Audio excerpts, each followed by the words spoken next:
Aquest any celebrem o commemorem els 50 anys de l'agermanament amb Valls, la primera ciutat amb què es va agermanar Andorra la Vella, i hem volgut reprendre una mica potser aquest agermanament que durant uns anys s'havia potser refredat una mica per diferents circumstàncies o a vegades pel mateix dia a dia,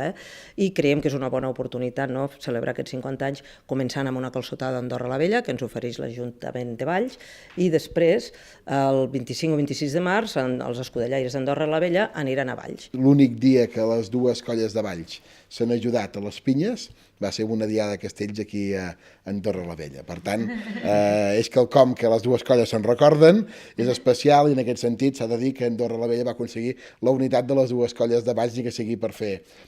castells, i per tant forma part també de la petita història de la nostra ciutat, i també doncs, és bo que els ciutadans d'Andorra ho sàpiguen i ho puguem compartir també durant aquests actes del 50è aniversari.